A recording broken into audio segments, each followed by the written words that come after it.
if you're looking for a media case, this might be an option. The Silverstone CS380 case.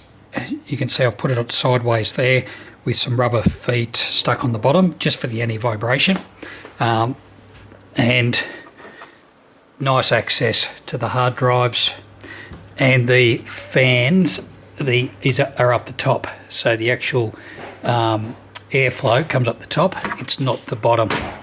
So really good case if you're looking for something like this.